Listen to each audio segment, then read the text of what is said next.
네, 여러분 안녕하십니까? 김로벨 TV입니다. 오늘도 며칠 전에 올린 영상에 이어서 화천대유에 관해서 두 번째 얘기를 하겠습니다. 로벨은 부동산에 관심도 없고 부동산을 모른다면서 무슨 화천대유에 대해서 또 얘기를 하느냐. 요번 사태의 본질을 사람들이 잘 모르는 것 같아서 그것을 한번 지적하고자 이걸 올립니다. 그 다음에 또 하나는 최근에 화천대유하고 관련된 두 가지 새로운 소식이 들려서 그거하고 관련해서 말씀을 드리겠습니다. 첫 번째 뭐냐, 제가 이 화천대유 일이 터지면서 등장할 사람이 안 등장하고 있네 라고 궁금해 했는데 마침 등장했습니다. 드디어 연예인 이름이 나왔습니다. 즉 어떤 남자 배우 이름이 나왔어요. 그 다음에 두 번째는 오늘 이 영상을 찍는 오늘 청와대 청원 게시판에 화천대유와 관련된 특검을 해 주십시오 라는 게 올라왔습니다. 그것도 웃기죠. 특검은 국회에서 결정하는 건데 그걸 왜 청와대 게시판에다 올렸는지 모르겠습니다. 이 사안을 단순히 화천대유라는 부동산 관련 그 회사가 폭리를 취했다 그게 아니고 결국은 이게 보여주는 거는 우리 돈, 우리 일반 국민의 돈은 몽땅 그들에게 간다라는 겁니다. 그러면 그들이 뭐냐? 그들은 일단 인허가권을 가지고 있는 공무원, 정치인, 법조인, 언론인, 그 다음에 돈을 대는 기업인, 그 다음에 이것을 홍보할 수 있는 연예인입니다. 한 집단이 더 남았는데 그 집단마저 등장하면은 이 사건과 관련된 주요 인물이 다 등장하는 겁니다. 그게 누구냐? 그건 조금 이따 말씀을 드리겠습니다. 결국은 이게 보여주는 건 뭔가 하면은 국민 재산을 강탈하는 카르텔입니다. 우리나라의 엘리트들이, 정치 엘리트, 법조 엘리트, 경제 엘리트, 언론 엘리트, 이 사람들이 카르텔을 만들어 가지고 국민들의 돈을 강탈해 가는 겁니다. 그게 이 사건의 본질이고 그들이 그렇게 강탈할 수 있는 메커니즘, 즉 법적 장치가 돼 있는 겁니다. 따라서 이게 누구 거냐, 누가 그 주범이냐, 설계했냐, 이건 아무런 의미가 없습니다. 그 사람이 밝혀져서 처벌을 당해도 이런 일은 반복해서 일어날 수밖에 없고, 또 현재 전국의 지자체 조금 그 범위를 좁히면은 수도권 지자체 전체에서 발생하고 있는 일입니다. 제가 유튜브를 하면서 그 영상을 보는 제 지인이, 저를 잘 아는 지인이 이런 말을 했습니다. 로벨, 너는 좌파냐 우파냐, 보수냐 진보냐, 네 얘기를 들으면 도대체 어느 편인지 모르겠다. 이 문제를 보면 보수냐 진보냐 좌파냐 우파냐 이걸 넘어서 결국은 돈 앞에는 보수 진보 좌파 우파가 없고, 그들 보수든 진보든 좌파든 우파든 엘리트들은 어떻게 하면 남의 돈, 국민의 돈을 뺏어갈까, 그런 기획을 하고 실제로 그거를 실행한다는 겁니다. 돈이 많이 풀렸어요. 엄청나게 풀렸습니다. 여러분들도 같이 한번 생각해 보십시오. 야, 돈이 그렇게 많이 풀렸는데 왜 나는 소득이 늘어나지 않을까, 그런 의문이 들었어요. 그 많은 돈이 다 어디로 갔을까? 그렇게 많이 풀었는데 나한테 돌아온 거는 재난지원금이라고 30만 원 한 번 주고 25만 원 한 번 주고 끝이에요. 물론 돈을 풀어서 그렇게 국민들한테 나눠주는 것뿐만 아니라 복지에도 쓰고, 그 다음에 소셜 인프라 구축에도 쓰고 그렇게 했겠죠. 태양광 발전 설치하는데 지원금으로 쓰고 그렇겠죠. 아무튼 전 세계적으로 그렇게 많은 돈을 풀었는데 일반 사람들의 소득이 낮아졌다라는 얘기는 안 들립니다. 그 비밀이 어디 있는 화천대유가 그것을 보여주고 있습니다. 자, 세계화와 정보화가 세계적으로 또는 우리나라에서 본격화된 이후로, 그러니까 1990년대 후반 우리나라 같은 경우에는 IMF 외환위기 이후겠죠. 분명한 거는 물은 아래로 흐르지만 돈은 위로 흐른다라는 거예요. 자본주의 사회에서 돈은 위로 흐릅니다. 근데 세계화와 정보화 이후에 이 속도가 더욱 빨라졌다라는 거죠. 여러분들 그 아마존 때문에 얼마나 많은 오프라인 상점이 문을 닫았습니까? 그 다음에 우리 인터넷 서점 예스24 또는 교보문고 때문에 동네 서점은 다 초토화되는 거죠. 그렇게 대기업으로 돈은 흘러가는 겁니다. 그래서 뉴노멀이라고 부르는지 모르죠. 그래서 우리나라 좌파들이 뭐 전 세계 좌파가 마찬가지지만 신자유주의 때문에 부와 소득의 초양극화가 일어난다 라고 하지만 전 세계 모든 나라에서 좌파가 정권을 잡아도 부와 소득의 양극화는 벌어지고, 이런 추세로 가면 정말로 초양극화, 제가 예상하는 거는 상위 1%가 전 자산의 90%를 장악하는 초양극화가 10년 이내에 이루어질 것으로 보입니다. 우리나라에서는 왜 이런 일이 일어나고, 특히 화천대유가 말해주는 것이 뭐냐, 이런 재산 강탈 카르텔, 아까 말했듯이 우리 사회 엘리트들입니다. 이 엘리트들이 형성이 돼 있고, 그 다음에 그들의 강탈을 뒷받침해주는 법적 장치로서의 메커니즘이 완성되어 있다는 거죠. 여러분들 주택 사업하고 관련해서 공공개발이니 민간개발이니 뭐 이런 얘기 들어보셨어요? 이거 구분이 없습니다. 공공개발을 하던 민간개발을 하던 광역지자체에 고시가 나와야 되고, 그러니까 심사가 있고 고시가 나오면 민간업자들이 그거를 개발하는 거예요. 뭐 개발이라고 LH에다가 맡겨놓으면 뭐 낫습니까? 똑같아요.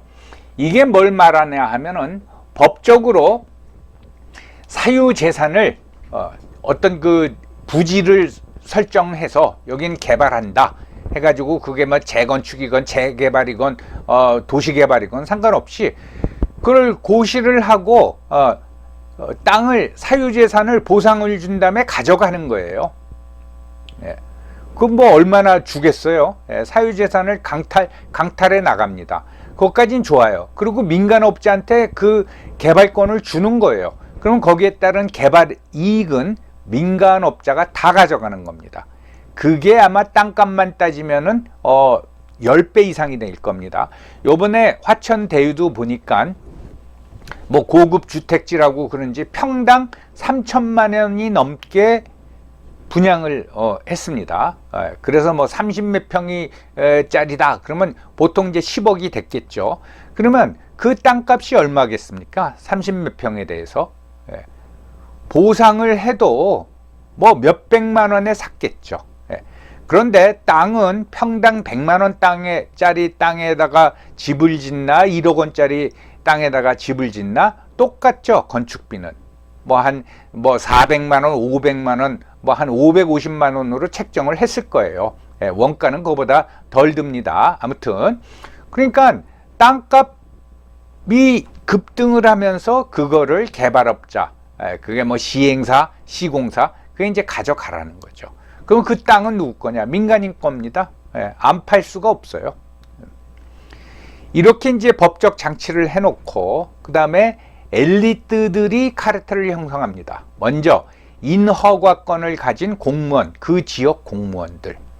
이게 뭐 지금 성남시니까 반드시 시장이었던 이재명 시장만 문제가 있는 게 아니라 그 밑에 뭐 도시계획과 뭐 건축가 뭐 전부 다, 이 사람들.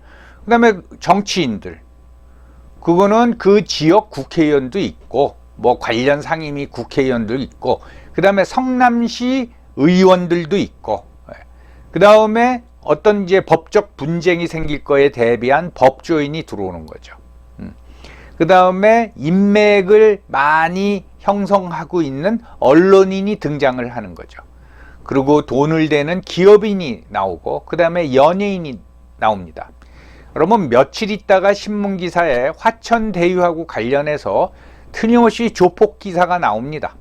이 조폭은 뭐 땅을 안 팔겠다고 한다던가 또는 뭐 팔긴 하는데 보상비를 더 달래던가 하는 사람들을 가서 무마하는 겁니다. 조폭이 가서 무마할 적에 뭐 말로 무마하진 않겠죠. 예. 그래서 요 조폭이 등장하면은 신문에 이제 등장인물은 다 나왔구나, 그렇게 생각하시면 됩니다. 결론적으로 말해가지고 그 시 전체가 한 통속입니다. 왜냐하면은 여러분들 성남시 성남경찰서 정보과에서는 이 내용을 몰랐을까요? 왜 몰라요? 그러면 그걸 몰랐다? 그러면 그 정보과 없애야죠. 그러면 성남시에 나가 있는 검찰지청에서 몰랐을 거예요. 다 합니다. 미안한 얘기지만요, 여러분들 소방서까지 다 낀 거예요. 그래서 이거는 특검을 해도 이 진상을 정확히 밝힐 수가 없습니다. 아마 우리나라 검찰이 전부 다 달라붙어 가지고 조사를 해서 해도 한 2년 걸릴 거예요. 그러면 성남시 시청 공무원뿐만 아니라 거기 공직자 한 20%는 다 날아갈 거예요. 그게 가능한 얘기입니까? 특검을 하자? 정말 웃기는 얘기죠. 예. 그 관련자 중에 특검이 있지 않습니까? 박영수 특검. 특검이 특검을 특검하는 희한한 일이 벌어지겠네요. 예. 그죠? 예. 그런데 무슨 특검이 저거 해요? 특검이 무슨 밝혀낼 수가 있겠습니까? 아니, 정치학을 공부했다는 사람이 그런 거는 어떻게 아냐? 어떻게 주워 들었느냐? 아이고, 뭐라 그럴까요? 자세히 말씀 못 드리고요. 저도 그 피해 당사자입니다. 집 사고 판 적 없다며. 아니요. 제 집하고 관련이 있는 게 아니라 하여튼 다른 일로 그런 그 일에 말려 들어가 가지고 제가 한 10년째 지금 고생하고 있습니다. 이게 우리나라에만 사례냐? 그렇지 않죠. 지금 중국에서 문제가 돼 있는 부동산 개발업 헝다 똑같은 사태죠. 지금 헝다가 그 분양권을 팔고, 그러니까 대금을 다 받고 나서 집을 분양 못하는 거예요. 그러니까 돈을 다 냈는데 입주를 못하고 있는 사람이 지금 현재 160만 명이라고 합니다. 이게 더 늘어날 수도 있어요. 여러분, 160만 명이면 어떻게 됩니까? 그 가구당 인구가 2명, 2.5명이라고 쳐도 한 400만 명 아닙니까? 400만 명이 집이 없어진 거예요. 돈은 다 집어넣는데. 그래가지고 헝다가 부도라도, 그러니까 도산이라도 해보면 어떻게 돼요? 400만 명. 그럼 400만 명이면 어떻게 되나요? 인구가 인천보다 더 많죠. 인천이 한 250만 명 되는. 그 전체 인구가 집이 없어진 거예요. 미국은 10년도 더 전에 이걸 경험을 했죠. 그게 뭡니까? 2007년에 서브프라임 모기지 사태 아닙니까? 그래서 리먼 브라더스가 파산하긴 했지만은 그때 집을 뺏긴 사람이 600만 호가 뺏겼습니다. 600만 호. 그러면 여러분 600만 호면은 가구당 인구가 3명으로 치면은 1800만 명이 흔히 말하는 홈리스가 된 거예요. 홈리스 피플. 예. 아직 그 중에 일부는 아직 그 주택으로 못 들어간 사람이 있습니다. 예. 산속에 들어가지고 집단으로 텐트 치고 사는 사람들이 있어요. 1800만 명. 우리 인구의 3분의 1이 집이 날라갔단 말이죠. 물론 뱅크 오브 아메리카나 이런 많은 금융기관이 그걸로 타격을 받았죠. 근데 그거 어떻게 해줬어요? 미국이 돈 풀어가지고 그걸 메꿔줬어. 그래서 뱅크 오브 아메리카는 주식이 폭락해가지고 한 20% 수준으로 폭락했는데 지금 다 회복했습니다. 그렇게 돈이 있는 대로 몰려가는 거예요. 우리는 이게 특히 지난 20년 동안 이런 카르텔이 형성되고 메커니즘이 작동이 되면서 수많은 피해자를 양산하고 있는 겁니다. 그래서 밝혀지기도 하죠. 요번 화천대유처럼. 그렇지만 그 주도자들이 다 잡혔느냐, 처벌을 받았느냐, 그런 일이 안 일어나느냐? 아니죠. 계속 반복해서 일어나고 있는 거죠. 자, 이런 메커니즘이 작동되려면 전제가 있습니다. 그 전제는 뭐냐? 경제는 성장한다. 이거 말씀드렸죠. 제가 이제 그 동영상 올리는 초기에 디스토피아를 설명하면서 말씀드린 얘기 아닙니까? 전제는 경제는 성장한답니다. 그 얘기는 뭔가 하면 부동산은 오른다 이에요. 근데 만에 하나 버블이 붕괴되면 어떻게 되느냐. 아무튼 전제는 그렇고, 두 번째로 이제 한 조건을 얘기하면은 부동산을 공급하면 그걸 사는 수요자가 있어야 되는 거죠. 당연히 뭐 수요자가 있죠. 근데 그 수요자가 그 집을 왜 사느냐, 이게 문제인 거죠. 의도가. 우리나라는 아직 집은 사는 곳이 아니라 사는 것으로 생각한다는 거죠. 그러니까 매매 차익이 몇 년 이내에 발생할 거라고 보는 거죠. 이거는 탐욕입니다. 이 탐욕이 일반화돼 있다는 겁니다. 그래서 부지를 개발해서 거기다가 아파트를 지으면은 몰려드는 거예요. 분양하러. 근데 거기서 문제는 뭐냐? 자, 3,600만 원 평당, 30평이면 뭐 10억이 넘죠. 자, 10억이라고 칩시다. 10억짜리를 분양 받았어요. 요즘은 보통 10억 되잖아요, 수도권에. 그럼 10억이면은 주택담보대출 70% 해가지고 7억 꺼가지고 샀을 거 아니에요. 그죠? 그럼 여러분들 그 7억 내가 은행 빚 꺼가지고 대출을 받아서 앞으로 이제 갚아야 돼요. 예. 그 7억이 어디로 갔냐? 이 카르텔한테 간 겁니다. 아무것도 하지 않고 인허가만 받아서 땅을 확보한 사람한테 7억이 다 가는 거예요. 그러니까 강탈이라고 그러는 겁니다. 그래가지고 나중에 뻥 하고 터지면 그 7억은 누가 갚냐? 본인이 갚는 겁니다. 정말 바보 같은 짓이죠. 예. 여러분 아마 그 형제가 돈 좀 꺼달라 그러면은 700만 원 현금이 없어서 700만 원 대출해가지고 꿔주는 사람 없을 거예요. 근데 우리는 7억을 대출받아서 줘요. 그럼 과연 어떻게 될 것이냐? 버블이 붕괴되면. 우리나라 뭐 버블 붕괴된다라는 얘기는 1989년 일본 부동산 버블 붕괴 이후에 지금까지 뭐 30년 넘게 나왔는데 언제 버블이 붕괴될지는 모르죠. 그럼 버블 붕괴되면은 여러분들 그 상투 잡은 사람만 손해보느냐? 아니죠. 그거는 전체적으로 부동산 가격이 하락하기 때문에 20%, 30%, 일본 같은 경우는 뭐 50%까지 반토막까지 났으니까요. 나기 때문에 모든 사람이 손해를 보는 거란 말이죠. 상투 잡은 사람뿐만 아니라. 그러면 그 돈은 어디 갔냐? 그거는 이미 이러한 카르텔 엘리트들이 다 챙긴 거예요. 100억 이상씩. 그래서 그 사람들은 경제가 웬만큼 파탄을 나도 걱정을 안 합니다. 내가 뭐 아파트 한 채 가지고 있고 현금 조금 있는데 파탄이 났다. 그러면 큰일 나지만 그 사람들은 그러한 충격을 넘어서는 재산을 이미 국민들로부터 강탈해 가지고 있는 거예요. 그게 우리나라 엘리트들의 목표입니다. 좌파든 우파든 보수건 진보건. 그래서 이 게이트가 이재명 게이트냐, 곽상도 게이트냐, 그 따지는 건 무의미해요. 심지어 뭐 이 화천 대유의 실 오너는 뭐 SK 채터원이다 이런 문자도 그 메시지도 계속 SNS 나오는데 그게 중요한 게 아니라는 거예요, 여러분들. 그 돈은 전부 다 우리 거라는 겁니다. 그리고 일이 잘못되면은 당사자, 분양권을 산 당사자뿐만 아니라 모든 국민이 다 피해를 보고 그 돈을 강탈해 간 사람들은 몇백억을 챙기고 있다라는 거예요.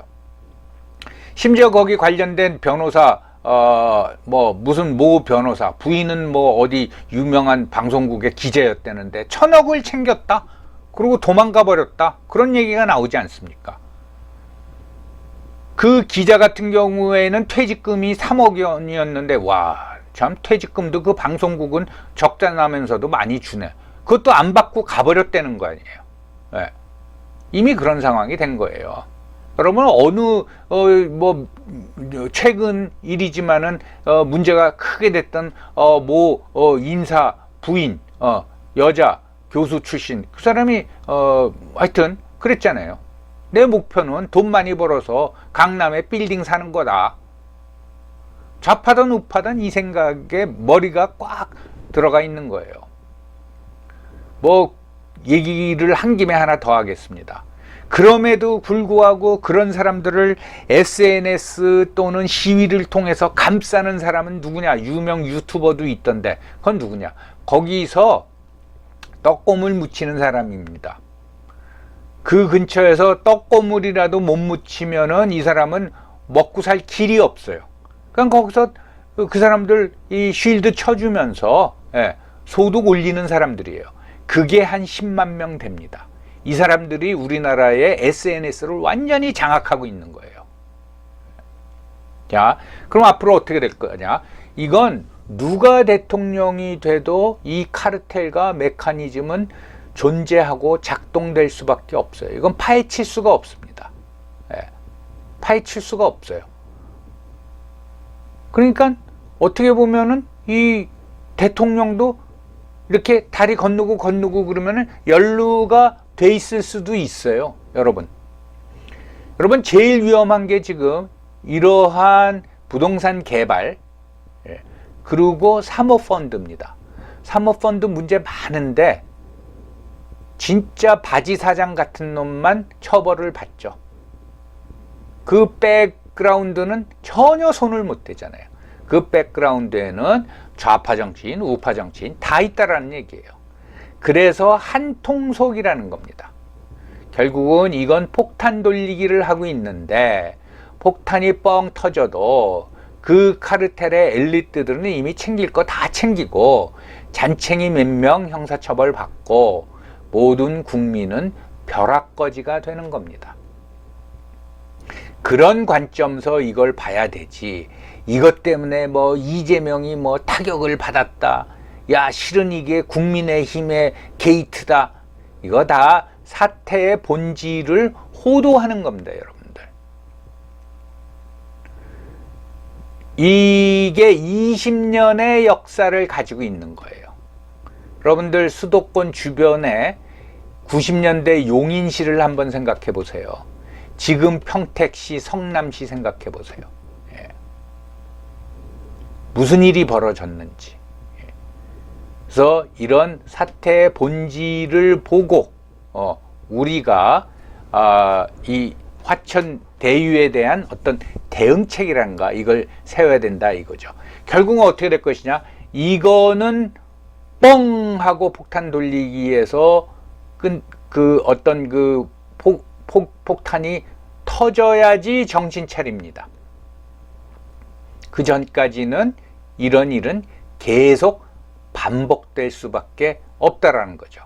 근데 제 생각에는 이미 한계에 온 것 같아요. 자, 오늘은 여기까지 말씀드리겠습니다. 감사합니다.